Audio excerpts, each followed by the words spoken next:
Hi there, everyone, and welcome back to another episode of StarrCast, diving more into issues important to wellness professionals. So today we have a guest who has such a broad array of experience. It's amazing, actually, when you read her biography. So I'm going to do that in a moment, but first I will introduce Celine Vadam, who I guess your most recent title is CEO of We Think Wellness Tourism. Yes, it is. All right, well, welcome and thank you for joining us. Thank you for having me. It's a pleasure. Celine has been working in wellness for many years. She came from a hospitality background, positions with Four Seasons, with Horwath as a consultant. She has an MBA in tourism management. She studied sustainability at Harvard, hospitality real estate at Cornell, and has many certifications on wellness activities if you check out her LinkedIn page. She loves to travel and discover new cultures, and so she's probably perfect to be in the wellness industry. Celine, tell us a little bit about your career path. How did you go this way? I mean, when you left your primary schooling, what did you plan to be when you grew up? So I've always thought that I always wanted to find a way to help people and travel.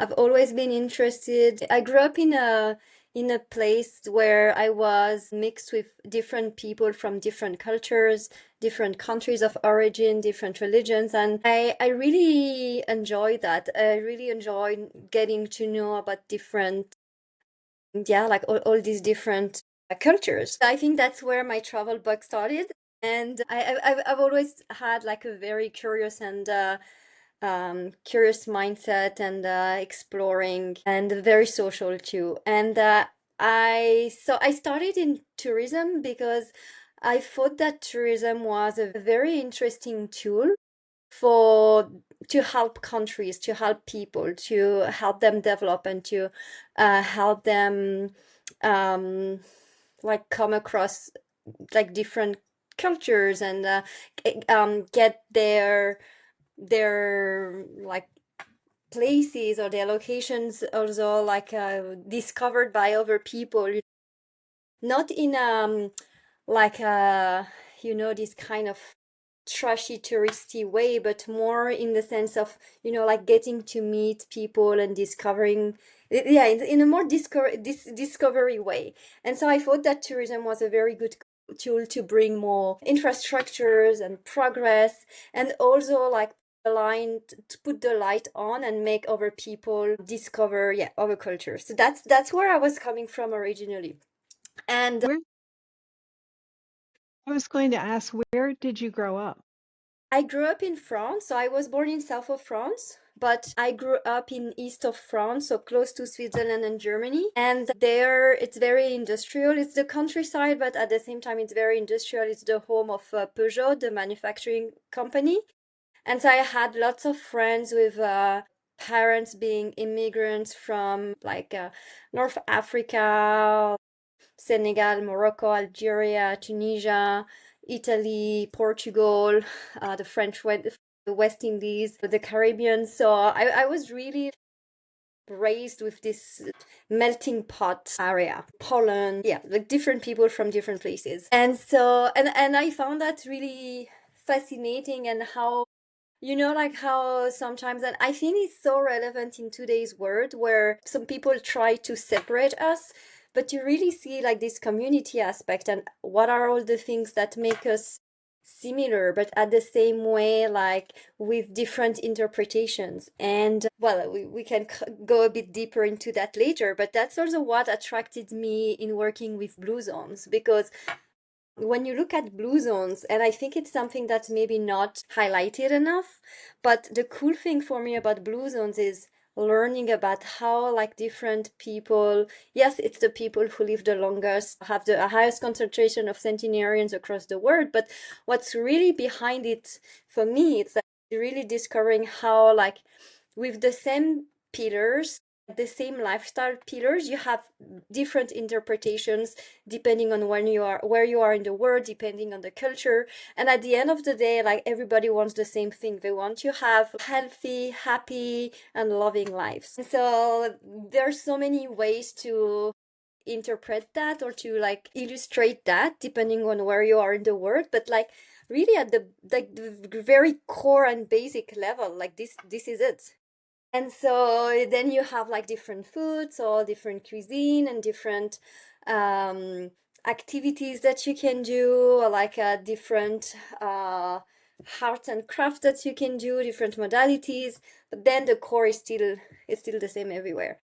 So I really let's going back to my path. So I started in tourism development. So I was working for Howat after my MBA, working on tourism and hospitality development projects. And I really like hotels because they are like a mini town. Like Hmm. inside, like under one roof, you have so many different expertise and different type of people, and you can have also, I think the hospitality industry can have such a like big and deep impact because it's really a place where you have people coming from different places, staying for a few days, and like really interacting with each other.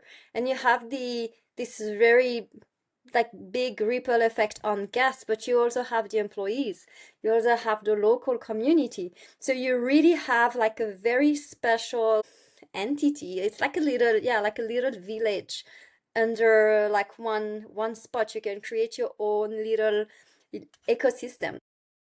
And so there's so much that you can do at a hotel level that can have such an important and impactful yeah, to like other guests or your community or your employees and their families.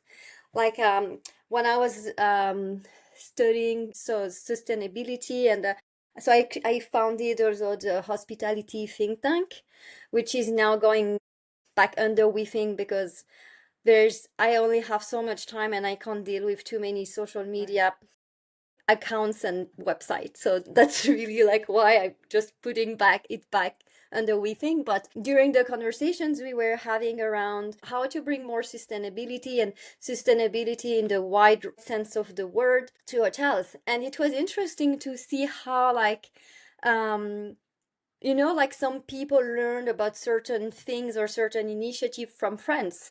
So it's not just you going to a place and experiencing it. It's then you have your friends telling you about it, or employees working in a place telling you about it. So that's what I mean by this ripple effect, because then it makes you think, yeah, like my friend was in this hotel. I think someone talked about at some point about a hotel in, I think in Colombia, where they were talking about the importance of water in the country and why it's important to be a bit mindful when you shower or when you use water, because it's a very scarce resource. And like having this story, like go to other people and there are other people, and then like planting a seed to other people's mind, who now like when they take a shower they're like, hey, I remember my friend or the friend of a friend of a friend talked about this story about this. And so that's where I think that the hospitality industry can be like super, yeah, it can have such a strong impact on people's lives. So you worked at Horwath as a consultant, but you were Mhm. so attracted to hotels. It looks like that's when you went in-house with Four Seasons after that. Yes, yeah, I worked for Four Seasons, and so when I started at Four Seasons, I was covering Europe, Middle East, and Africa on the development team. So I was working on all the new projects across this very wide area. But then I started to ask lots of questions. I've always loved food and F&B and also wellness. So I was constantly in touch with global operations to the point where they told me, look, as you seem to like our work so much, why don't you help us? So I started to work on them on specific projects. I worked on the global F&B strategy. And then like I started to work on the global wellness strategy that included also like healthy F&B, like what healthy F&B for Four Seasons means. And I was exposed to, and I talked to a lot of nutritionists and dietitians and trying to understand what we can, like how we can set up a program that at the same time has core values that are very impactful, but at the same time leave chefs space for creativity and for using local ingredients and reflecting local food. In that perspective, I also worked with Wellness Day on like a like healthy food around the world, like paper that I've done. So I asked people across the globe, like their ambassadors across the globe, to send us recipes, healthy Fun. recipes from their countries. Yeah, it's still available on the internet actually on Global Well. I think it's on WeThink website actually. And asking them to send recipes from all these different places. And I had a panel of chefs, some Michelin star chefs, and to vote for like the best recipe for each region. And so you have the best recipe for each region and then the other recipes, and it's all healthy recipes. So the idea behind that, and like continuing in my passion for kind of showing that like wellness can be done everywhere in different ways. That was a way to show that yeah, you can have healthy food everywhere. You don't need, maybe it's not quinoa, or maybe it's beetroot, or maybe it's garlic, and maybe it's not matcha. It's, but locally you already have all the resources that you need. Like most of the time, of course, there are certain like places that have like food desert, etc. We're not going into this, but mostly like for each country have don't really need to get these like superfoods from everywhere, because if you dig a little bit to what are the resources that you have where you are, you already have a lot of things that you can use. Oh, and especially when it comes to travel, I think guests want to have the foods and the experiences and the rituals in spa and wellness that are specific to the region they're Mhm. visiting because they want to learn that. They want to learn Yeah. those things. So, Celine, you're obviously driven by curiosity on a big scale. You have certifications in breath work as a yoga instructor, as an integrative health coach. You've studied food and beverage and hospitality and tourism and hotel industry. I mean, so many things. So you have combined this all into We Think, which I think the name is really fun. The website is wei-think.com, but it's spelled WEI with parentheses around it. Yeah. Tell us about how you founded We Think and what your purpose was. Yeah. So when I founded Withing, the idea was to create not just like a normal consulting company where client come, they have a project, you do a report, you give that to them, and bye. Like do whatever you want after. The idea was really to have like a collaborative approach, hence the name We Think. So it's like a play of words with so that wellness, environment, and innovation, but also Mm. this idea that we together come up with something like this really collaborative process. And also like having this, instead of having this like cookie cutter approach where and copy paste approach, really like digging into, okay, like where are we, what do you want to build, like what's your vision, what's differentiating your project versus other project. Like I have so many people who come to me with this innovative thing, like, yeah, I'm gonna do this with this and this, and it's like, yeah, like I've already had like 10 things with similar highlights on my desk. What makes your project special? And that's really what I want to do with my clients, like how can they bring something that's really authentic, and that's also transformative, like through all also the modalities I've studied, A lot of it is about empowerment and transformation. And so how can I, through my work and the projects I'm designing, help people live like healthier, longer, happier, and more fulfilling lives? And I think that when you go to like, so now like I'm also doing some, I went from doing some work more on the development side, so working more on the business plan and the commercial plan and the infrastructures, all the way to creating content, creating retreats and experiences. And so I also deliver retreats, so it gives me like an instant feedback loop between like what I'm creating like physically and its impact at a personal level for guests. And I think that today, like especially keeping in mind this curiosity and that people want to learn, they see so many things on the internet. There's so much information. It's hard to know what's true, what's not true anymore. So being able to go to somewhere and experience something and really feeling it, feeling the benefits of it, it's really reinforcing the um like the sense of the importance of the place, the importance of the experience, also the relationship, I guess, with the between the client and the property. And if you were able to create those kind of spaces now, like that's where I think there's a big opportunity for hotels and spas to create this loyalty, these returning guests, these guests that will be their best ambassadors, because they will be able to like experience firsthand this transformation, this authenticity, this impact on themselves, and then they will be able to trustfully share it. Well, there's so much there to unpack about what you said. I mean, creating wellness destinations is obviously there's a lot to it, and it Mhm. depends on the region and the people they hope to attract. There are so many in the world now. There are so many wonderful resort hotels in far-flung places. But you said earlier, what's different, right? How do you take what's in a property, geography, culture, climate, and add something that makes it different so that it stands out from the others? What's a method to approach that challenge? Well, I think that first I go to research, because when you look at all, like, there's a lot of beautiful properties around the world for sure.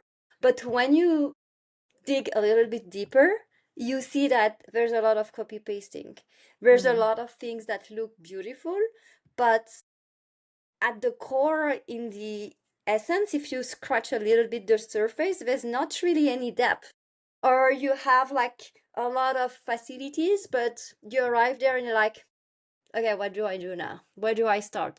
So my approach is really to create like the customer journey for me is very important, and really like supporting and like taking the guest by the end from the beginning, from start to finish, and really like show them like what would be more beneficial for them.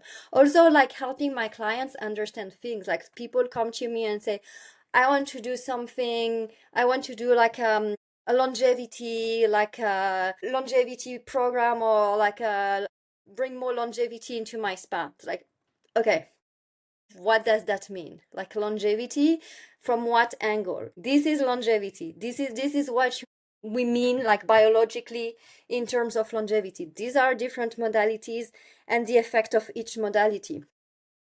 Where do you want to go from there? What exactly do you want to, is it more, do you want to go more into lifestyle or more into medical, or like how much support do you want to bring guests also along the way? And so there's a lot of fine tuning. I think that the difference really is between different places is in the fine tuning and the defining exactly what you're offering. I had friends who went to these like wellness resorts who were super disappointed because it was too medical. It's like I had the impression to be in a hospital. I had this schedule, and yeah, of course, maybe I had a meditation class, but I felt like in a hospital. Like, and so being clear about what you are, what you want to offer, and really like fine tuning the experience to make sure that guests understand what they're doing and what are the benefits of what they're doing. Also, in terms of, in a more practical term, like what's also more beneficial for the guests operationally, that it will be working smoothly, and also it will make sense financially, because sometimes you go to spas and it's just a duplication of different modalities that do exactly the same thing. So what's the added value of that? Instead of having a sauna and a steam room who in terms of health benefits are very similar, could you do maybe just one but better, or like just pick one and then have something else on top? Or so like, how can you make sure that the benefits of the experience are there versus ticking boxes and being like, yeah, everybody has both, so we should have both? For example, if we talk about the sauna and steam room example. Well, you bring up a good point about the medical, Celine, because we are seeing the merging of medical and wellness as we would, right? I mean, people Mm-hmm, want to know that things work. And so we look to the medical field for data, studies, et cetera. It's why the wellness evidence site from Global Wellness is so important. We can look for the data on the various modalities. And you're right. I think many consumers don't know that some places are more medical and some are less, but there's often some medical angle to it, right? And you maybe want that, but how mm-hmm, medical do you want it to be? As we continue to merge wellness and medical, we're going to have to find a fine line in between for the hospitality piece, right? So it doesn't feel like a hospital, mm-hmm. but it has medical grade personnel and equipment and results, of course. And also, like, going back to the topic of longevity, there's studies now that shows that, I don't know, sleep is important and for longevity, and reducing your stress level is. Would you consider, like, beyond the medical, I think that backed up by science is important. So maybe you can create a longevity experience that involves reading a book, or involves like spending time in nature, or so you don't have to have the medical per se, but you can still have some very strong benefits without having to do like extreme or like this very, yeah, this highly medical protocols. And I think that, sorry. I was going to say that you have a discussion about WellTech on your Mm-hmm. website. Yeah. The amplitude of interventions and formats of WellTech, from beauty to health to fitness, the science behind it, what are the most effective tools versus gimmicks, and how hotels and resorts can use WellTech to expand their services and take better care of guests. So let's expand on that. You know, how is WellTech? Is it separate from medical? Is it partly in medical? How do you see that? I think it's both. Like, some of the WellTech tools are linked to medical, some not. But I think the common ground is that, and I think the important part is that it needs to be backed up by science, because Mhm. that's what's gonna separate things that are gimmicks, that things that are serious. And when I mean backed by science, I mean like a research not done just on 10 people. Like, that's not a big enough sample to prove something is working, right? So just, learning to read the little lines at the end, like how many Mhm. people are in this research. Okay. And I think that WellTech provides a good opportunity. Like, now the field has improved so much. There's a lot to the point that it can be very overwhelming for hotels. To be honest, like what's good, what's not good. But I've seen some good return on investment on WellTech. Like, it's working. People now are more accepting of using WellTech in a spa or in a wellness environment. And some tools are very efficient. They are very good results. It's also like the wellness industry has in a lot of location, they have a big issue with staffing where Mm. it's very difficult to find staffing. And so like having also some WellTech equipment can help also reduce the pressure on staffing. And so I think it's a good, like when I look at projects and when it's relevant, I like to see where I can add WellTech, not for the sake of adding WellTech, but pre-treatment, for example. It can be nice because when you go to a massage, the first 15 to 30 minutes, you're going through your to-do list. You're so much in your mind that it's hard to really enjoy, and then you start enjoying the massage like only for the 30 last minutes. Then it's So over. and it's over. So what if you start by doing even maybe like a 5 minutes like in these meditation pods that are very powerful, or and then like when you go to your massage, you're already in a Mm. much more relaxed state and you can enjoy it much more. I And so like like that how idea. And so, like, how can you use these little tools not to replace the human interaction or to replace the human touch, but to enhance it, to make the experience more enjoyable, more profound. And another thing that I found also in the industry, so now you also have more um, like healing modalities. It's not just modalities for like pampering or feeling good, but we've added some healing modalities, which is great. But the issue I found with that is that most of the time, the people on property are not trained to hold space for people going through healing. And what Right. I That's mean very is, true. yeah, and so what I mean is like if you have someone coming for a 1 hour yoga class or Reiki class or whatever, and then they leave, it's a different context than when you have someone, especially when you have properties hosting retreats or like where they offer like different kinds of healing modalities. If you don't have a trained expert to be able to, yeah, hold space and hold this safe container for guests to be able to have these transformations, it can be very harmful. So, how does a hotel or a spa, for that matter, that wants to expand more into well tech, what are some tips for them to know what sort of equipment they should look at? I mean, because it's, all of this expertise is new to all of us, and it's Mhm. difficult to know what makes sense in your own property. Well, it goes back to, like, for me, one of the fundamentals of every project is the concept. What is your concept? What's your story? What storytelling do you want to bring? What's the soul of your property? Because with that, then you can see, okay, so this is what I want to achieve, this is what I want guests to experience, and then from there going backwards to see, okay, what are the modalities or what are the technologies that I can use to reach that. But trying to just do the other way around and being, hey, I've heard this technology is really cool and trendy, let's put that. That's where you lose your essence, and that's where you lose the coherence of your property. No, you make a good point.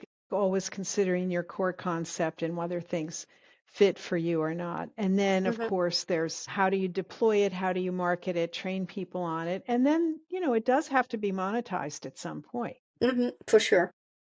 So let's talk about longevity again, because Hmm. that's the hot word right now. Everyone wants it, but we don't know if we have it. I'm always thinking when I'm asked about longevity, it's like, I'll know if I have done a good longevity practice. Ask me when I'm 90, and I can tell you that it worked, but I don't know now. What do you think is driving this interest, and how can we incorporate it without going off onto the medical side? Well, this is not new, like throughout history, mankind always wanted to live longer. Mm. Like to like be immortal, or like the what's the name in English? The Fontaine de Jouvence, Fountain like of this Youth.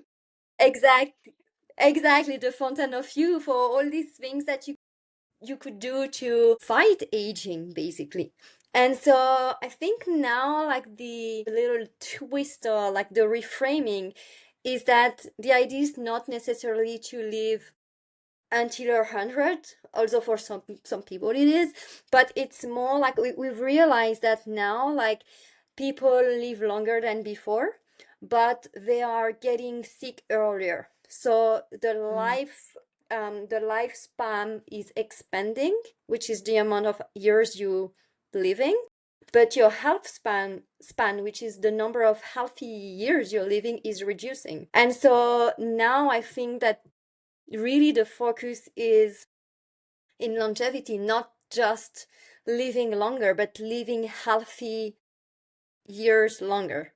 So being sick as late as possible. And so that's where, like, and the interesting thing, and also that's what's interesting for me, like, working with blue zones, is that a lot of these longevity things are, a lot of them is common sense, to be honest.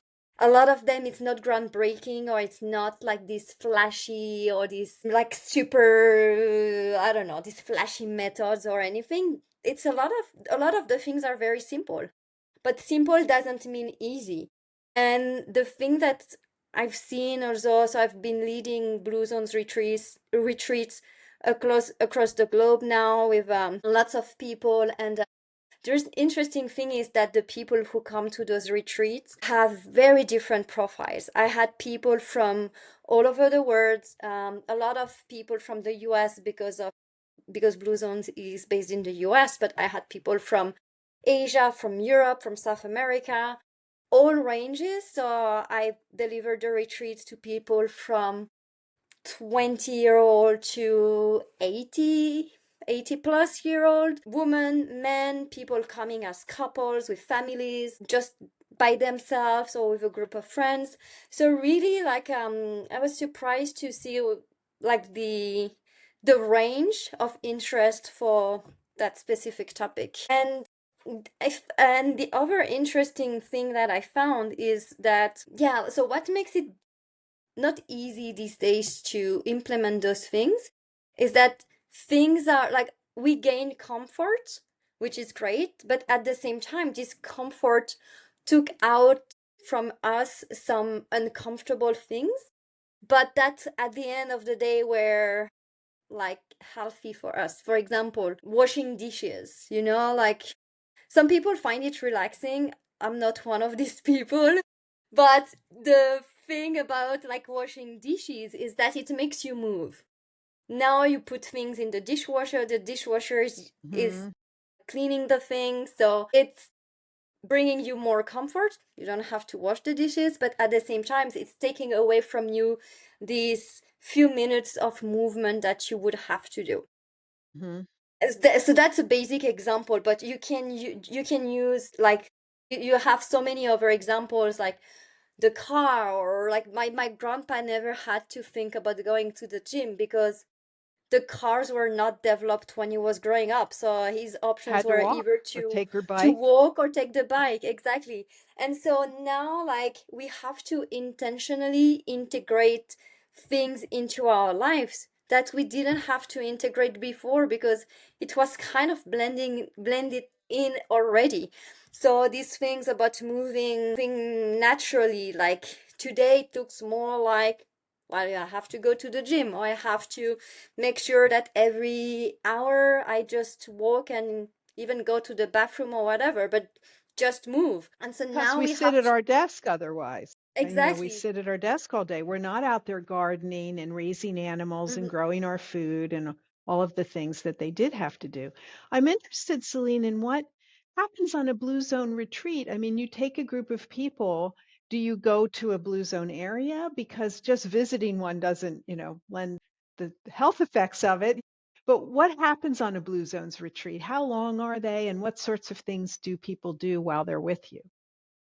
Yeah, so the Blue Zones retreat, so basically when I worked with Blue Zones on the Blue Zones retreat program, I took all the Blue Zones retreat research, Blue Zones, sorry, research from the books, and now we have the Netflix documentary, etc. And also all the years of research working with communities. So Blue Zones works with probably 80 now. There was 75 plus communities across the US in implementing policies and helping with reshaping the infrastructures and working with people, etc., in all these communities, and like tracking like very like a range of KPIs to see like how kind of recreating part of the environment in the Blue Zones locations into those communities, taking into account modern life, but recreating, I don't know, walking paths,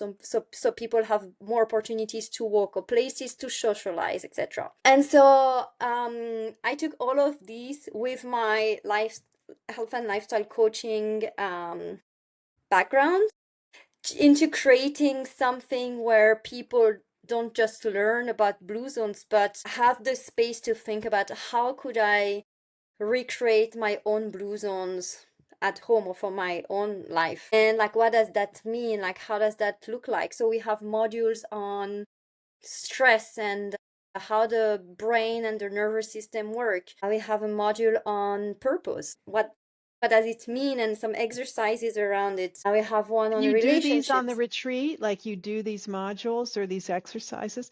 Purpose is such a good one. I think so many people have lost their sense of purpose in life, and we don't have time to explore it, and yet it's fundamental to know what that is.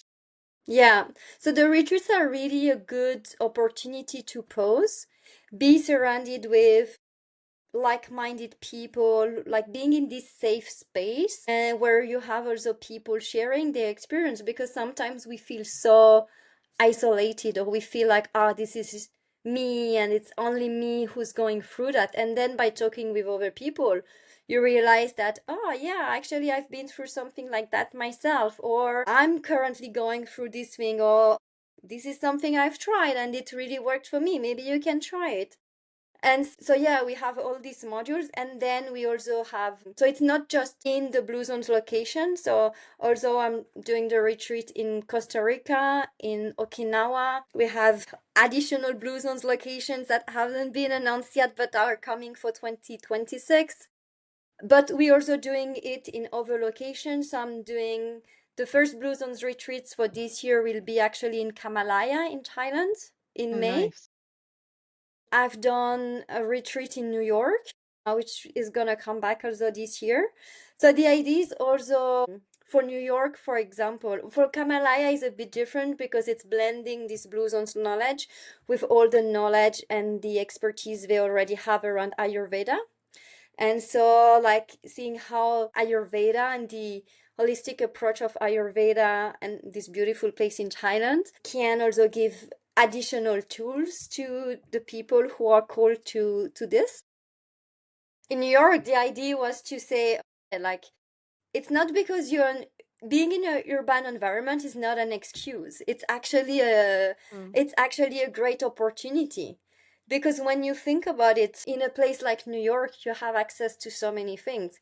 You So have many. access you have access to all the healthy stores you want, all the yoga classes. You have Central Park. So we had a really cool walk in Central Park with like goal setting. So the fact that we were using the cognitive approach, going like going through the goals, and the somatic approach with the movement, it really helps like bring the two together and go faster into the process. And so at the end of the walk, people came with concrete action points to certain goals they set. Mm. So we had Pilates, we had we do some cooking classes during the retreats, we do some art and craft, something very simple, like in Costa Rica, we did, actually, I have it here. You know, we did this. We I had love this that. ceramic pot, and we were in the outside, like in this patio, and it was so with the noise of nature, and it was so chilled.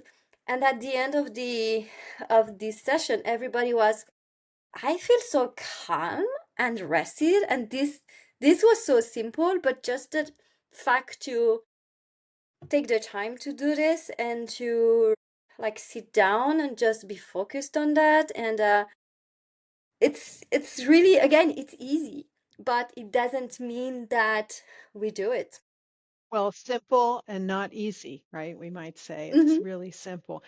It feels like humanity has lost its way. I mean, these were things that were normal parts of life, and now we're so addicted to holding our oblong device in our hand and staring at it all day that we have forgotten how to do so many simple things like take a break, take a walk, practice breathing, listen to nature, all of that. It's funny that we have to go on a retreat to be reminded, how to behave as humans. Yeah, I think socializing and eating are the two big ones. Like a lot of people now don't know how to cook, Hmm. and like how to like enjoy eating as well. You just take the time to eat and enjoy what you eat, and also socializing, like talking to each other, um, intentionally listening to what someone else is saying and not just trying to be the one like leading the show.